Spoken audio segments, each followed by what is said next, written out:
Good evening, नमस्कार, बहुत बहुत स्वागत है। मैं हूं अमित सिंह। आप देख रहे हैं हमारी खास पेशकश रणनीति प्राइम न्यूज पर। अगले आधे घंटे लगातार पाकिस्तान की एक नई तस्वीर दिखाने और बताने की कोशिश करेंगे। जी हां, पाकिस्तान एक मुल्क होने से ज्यादा मजाक बन गया है। न डिप्लोमेसी आती है, न सरकार चलाना, न सेना काबू में है, ना ही अफसर। सेना से ज्यादा असलहे आवाम के पास हैं। आईएमएफ, वर्ल्ड बैंक सरीखी संस्थाओं से पैसा ना मिले तो सुबह का सूरज पाकिस्तान में नहीं उगेगा। लियाकत अली से लेकर शहबाज शरीफ तक पाकिस्तान आज तक मुफिलसी से बाहर नहीं आ पाया। भारत और पाकिस्तान ने शुरुआत एक जैसी ही की थी, लेकिन पाकिस्तान धूल का हिस्सा बना रहा। भारत तरक्की के 7वें आसमान पर पहुंच गया। भारत और पाकिस्तान के बीच 4 मर्तबा जंग हुई, मसलन 1948, 1965, 1971 और 1999 यानी कारगिल। हर जंग में पाकिस्तान घुटनों पर रेंगता और कराहता नजर आया। एक बार फिर से ऑपरेशन सिंदूर ने यह बात साबित कर दी कि पाकिस्तान की सेना और हुकूमत आज भी इंटर्नशिप ही कर रही है, क्योंकि ना तो जंग ही जीती जाती है और ना ही सरकार ही चल पा रही है। इस बीच पीएम मोदी की ललकार के बाद शहबाज शरीफ के पांव कांप रहे हैं। शहबाज कहते हैं कि एक परमाणु संपन्न शक्ति देश को ऐसे बयानों से बचना चाहिए, यानी उल्टा चोर कोतवाल को डांटे। कि पाकिस्तान जो खुद प्रॉक्सी वार में मुफ्तला है, आतंकवादी भेजकर हमारे मुल्क में अशांति फैलाने की पुरजोर कोशिश करता है, अब वो हमें ज्ञान दे रहा है। दो खास मेहमान मेरे साथ हैं। कैप्टन श्याम कुमार सिंह हैं, डिफेंस एक्सपर्ट हैं। उनसे हम समझने की कोशिश करेंगे कि किस तरह से सामरिक तौर पर पाकिस्तान कमजोर या मजबूत हुआ है। डॉक्टर संतोष पांडे हमारे साथ हैं, विदेशी मामलों के जानकार हैं। इनसे भी समझेंगे। आप दोनों का बहुत बहुत स्वागत है। सबसे पहला सवाल मेरा संतोष पांडे जी आपसे है कि पाकिस्तान के वजीर आजम ये बात कहते हैं कि एक परमाणु शक्ति संपन्न राष्ट्र होने के बाद प्रधानमंत्री नरेंद्र मोदी डराने वाली बात करते हैं, पाकिस्तान को धमकी देते हैं। पाकिस्तान अभी भी खुद को विक्टिमाइज दिखाने की कोशिश कर रहा है। संतोष जी, बहुत ही बढ़िया सवाल है और मैं यही कहूंगा कि पाकिस्तान डरा हुआ है, भयभीत है। और जिस तरह से पाकिस्तान के आतंकी ठिकानों पर भारत ने बहुत ही संतुलित, सधी हुई और संक्षिप्त कार्रवाई की है, पाकिस्तान उसी से बहुत परेशान है।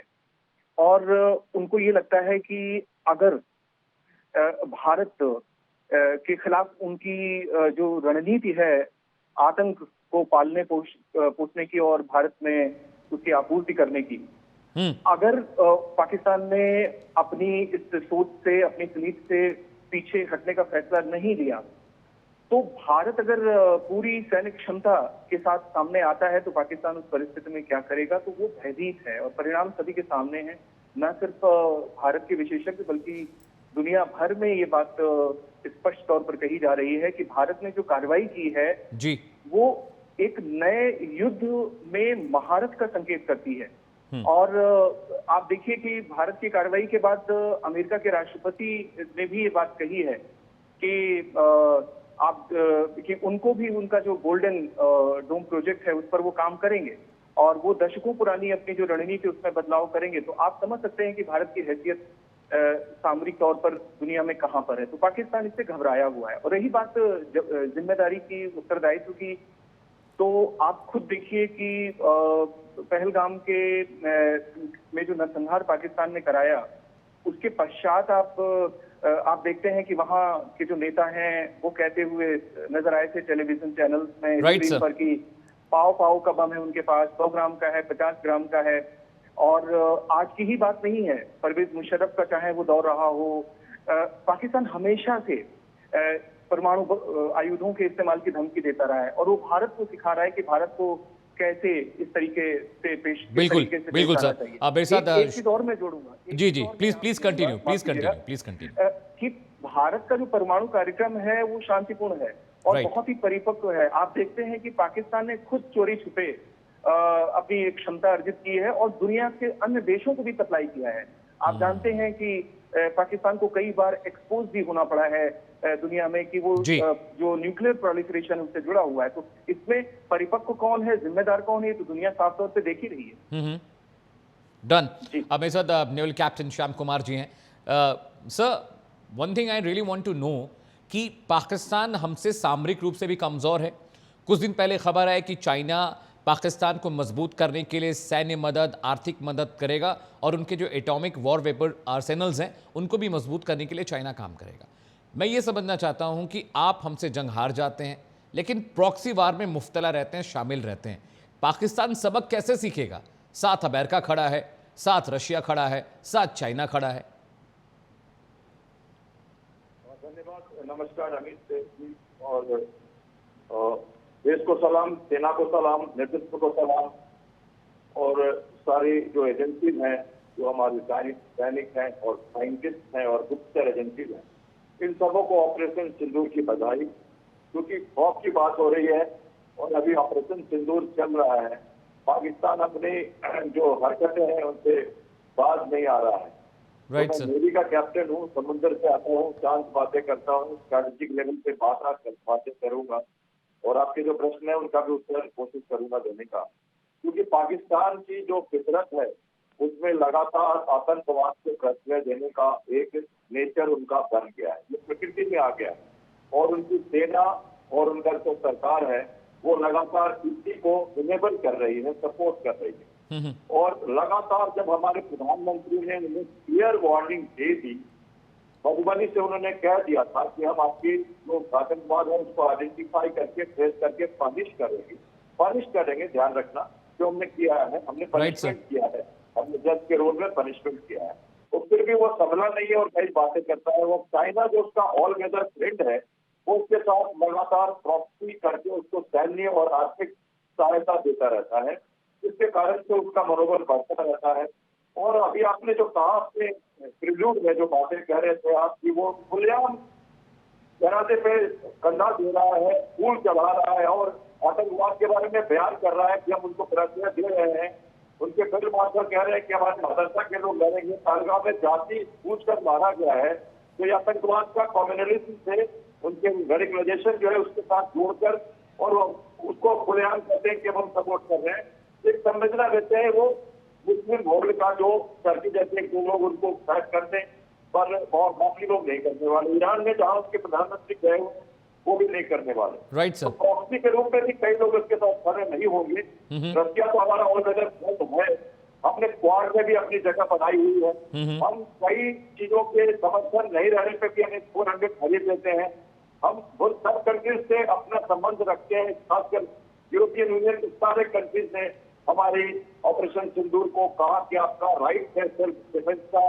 तो इंटरनेशनल लेवल पे देखिए तो लड़का के हमने आतंकवाद किया, उन्होंने धर्म को खुद के मारा, हमारे टूरिस्ट को प्रभावित किया, तो हमने उनको तोड़ दिया। आतंकवाद के पहले कदम से इंदू वाटर ट्रीटी को प्रभावित कर दी, 15 दिन का समय दिया और मधुबनी के बाद से वेट किया हमने। उन्होंने जब नहीं कुछ सुना तो हमने उनके सिर्फ लेफ्टिनेंट टारगेट को मारा। ये हमें समझना है। Captain Singh please stay with me sir. Santosh, मैं एक बात आपसे समझना चाह रहा था कि क्या इमरान खान एक ऐसे जिन्न की तरह हैं जो कभी भी पैदा होते हैं, कभी भी आते हैं, और क्या सेना से साठगांठ हो सकती है और शहबाज शरीफ एक बार फिर से लात पड़ सकती है उन्हें? देखिए, चाहे इमरान खान हो या शहबाज शरीफ हो, दरअसल सेना पाकिस्तान की हुकूमत में, पाकिस्तान की सत्ता के केंद्र में है और सबसे शक्तिशाली संगठन है। एक तरह से जैसे भारत दुनिया का सबसे बड़ा लोकतंत्र है, तो पाकिस्तान दुनिया का सबसे बड़ा सैन्य तंत्र है। और जीडीपी का एक बड़ा हिस्सा वो लोग खाते हैं। पाकिस्तान में जो बदहाली है उसके लिए जो जवाबदेही है वो दरअसल सेना की है। आप एक समझिए कि पाकिस्तान एक तरफ दुनिया भर से उधार लेता है और फिर लगभग 18-20% उसका सैन्य साजो सामान पे खर्च करता है, जबकि आप वहां की आवाम की हालत देखें तो बड़ी आपको दयनीय स्थिति नजर आएगी। तो सेना केंद्र में है और अपने इस कार्य को, यानी कि सत्ता के केंद्र में रहने की स्थिति को वैलिडेट करने के लिए, वैधता स्थापित करने के लिए वो कठपुतली को लाते रहते हैं, पपेट गवर्नमेंट को लाते रहते हैं, जैसे कि शहबाज शरीफ हैं। प्रधानमंत्री मोदी जी ने भी कहा है हमारे यहाँ कि पाकिस्तान की आवाम को ये बात समझनी चाहिए कि उनकी जो सेना है, उनके जो हुक्मरान हैं, वो लगातार आतंकियों का पोषण करते रहे हैं, लगातार ऐसी नीतियों का वर्ण करते रहे हैं जिनका सबसे ज्यादा नुकसान पाकिस्तान की आवाम को भी हुआ है। उनका मुस्तकबिल क्या है, उनका भविष्य क्या है। उनका भविष्य क्या यही बदहाली है, यही गुर्बत है? तो सबसे बड़ी जो समस्या है वो यही है कि जो सेना है वो केंद्र में है, इसकी वजह से अपने आप को जस्टिफाई करने के लिए वे पपेट्स को लाते रहते हैं।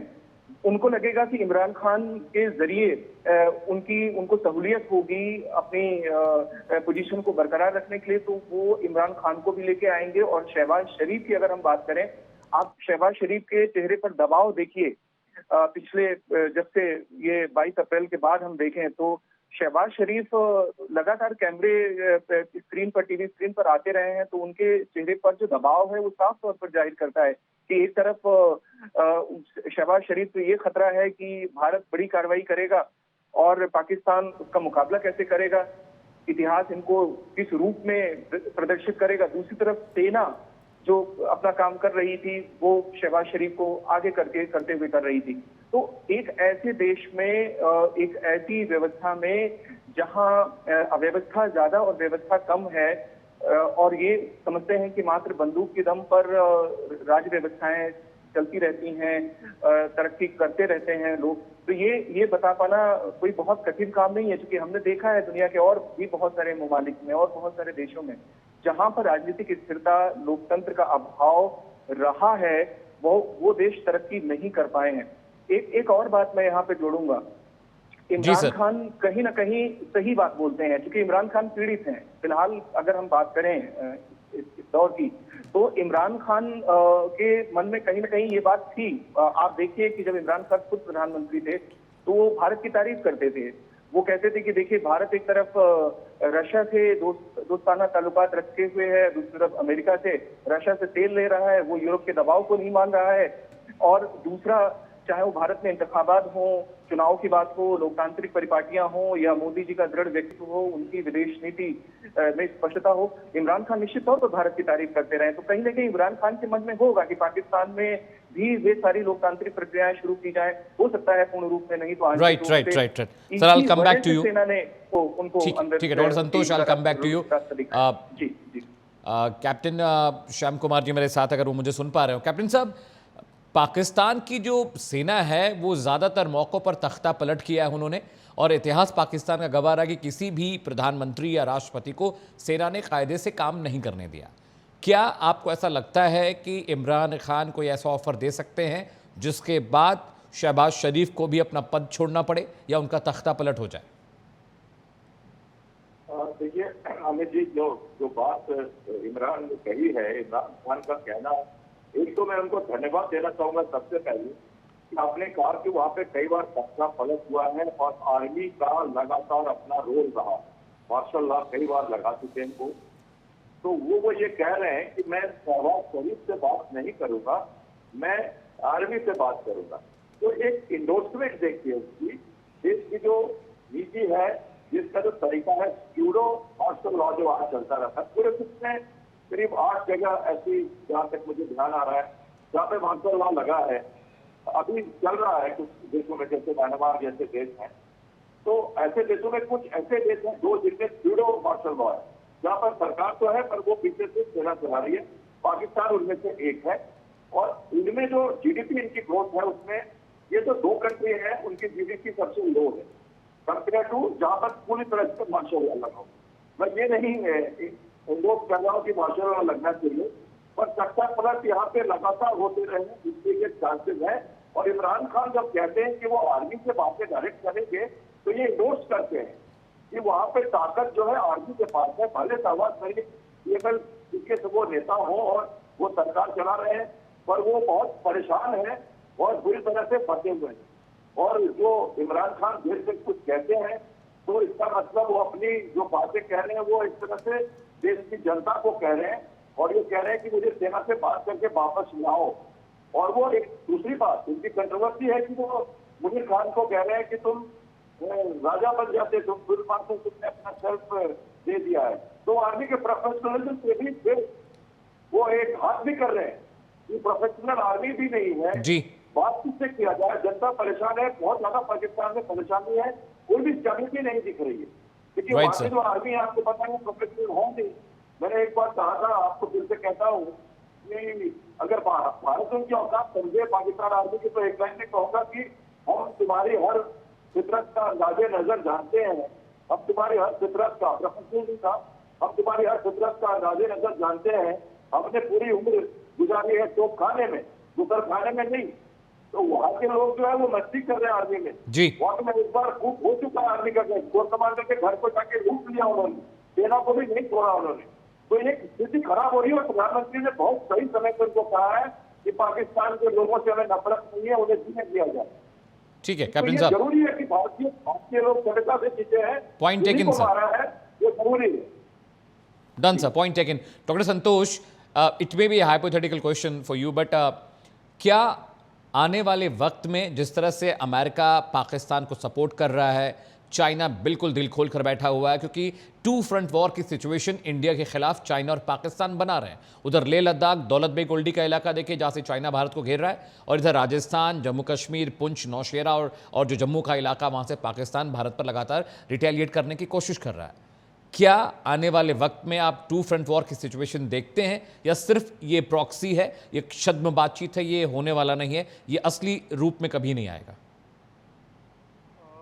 देखिए, इसमें इसके दो पक्ष हैं। पहली बात तो ये कि पाकिस्तान को आज के जो हालात हैं उसमें सैन्य रूप में सक्षम करने में जितना भी वो है, उसमें बहुत बड़ा योगदान पहले अमेरिका का था शीत युद्ध के दौर में, राइट सर। और पिछले एक दशक से ज्यादा अमेरिका का स्थान चीन ने ले लिया है।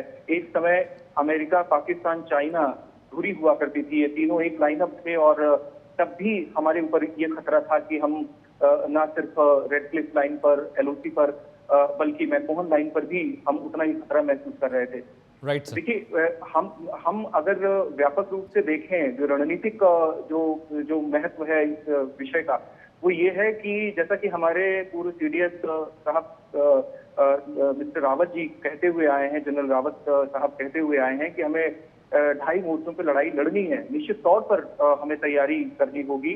Right. और चीन बहुत बड़ा कारण है। चीन के बारे में अगर समझना है तो हमें उनका लगभग 2500 साल पहले एक दार्शनिक हुए हैं चीन में, सेंजू, उन्होंने किताब लिखी थी द आर्ट ऑफ वॉर। उसमें उन्होंने इस बात का जिक्र किया है कि सबसे अच्छी लड़ाई वो है जो बगैर लड़े जीती जाती है। Yes sir, I have read that book. Yes sir, right right. तो चीन जो है वो भारत को उलझाए हुए है पाकिस्तान को मदद करके, और बगैर चीन के सपोर्ट के पाकिस्तान मुझे नहीं लगता एक दिन भी ठहर सकता है भारत के सामने। तो चीन निश्चित तौर पर सपोर्ट करता है पाकिस्तान को, और इसके पीछे जो सैद्धांतिक आधार है उसी सेंजू के दर्शन का है जिसका चीन एग्जीक्यूशन कर रहा है। दूसरा एक महत्वपूर्ण पक्ष, पाकिस्तान एक ऐसी चुनौती है हमारे लिए सामरिक और रक्षा के क्षेत्र में हमारे, जिससे हम निपट सकते हैं। हमें चाइना को इग्नोर करने की जरूरत नहीं है, हमें चाइना को ध्यान में रखना पड़ेगा, हमें चीन को ध्यान में रखना पड़ेगा। और चीन से निपटने का एक बहुत बड़ा तरीका है, जैसे हम चौथी अर्थव्यवस्था बने हैं दुनिया की, और ईश्वर चाहेगा तो हम बहुत जल्द तीसरी अर्थव्यवस्था भी बनेंगे, भगवान करे हम लोग अपने जीवन काल में भारत को सर्वोच्च स्थान पे देखें और भारत उसी रास्ते पर अग्रसर है। तो जैसे जापान ने बहुत लंबे समय तक चीन की पर अंकुश की तरह काम किया है, इतना बड़ा शक्तिशाली, इतना विस्तृत देश था, और आप देखें जापान एक काबू में उसको रखता रहा है बहुत समय तक। तो हमें आर्थिक रूप से मजबूत होना पड़ेगा और साथ साथ सैन्य तैयारी भी इस आधार पर doctor Santosh, I am very sorry, हो सकता है वक्त थोड़ा सा कम है। Doctor Santosh, I am very sorry, क्योंकि आप जो चीज़ें बता रहे हो बहुत इंक्लिनेशन अच्छा है और बहुत ज्ञान की बातें, बट वक्त की पाबंदी है। कैप्टन श्याम कुमार, बहुत बहुत शुक्रिया, आपने ये इंसाइट हमें दिया और हमारे साथ जुड़े। Doctor Santosh, thank you so much for joining us. यहाँ रुक रहे छोटे से ब्रेक के लिए, लेकिन ब्रेक के बाद भी प्राइम न्यूज़ पर खबरों का सिलसिला लगातार जारी है।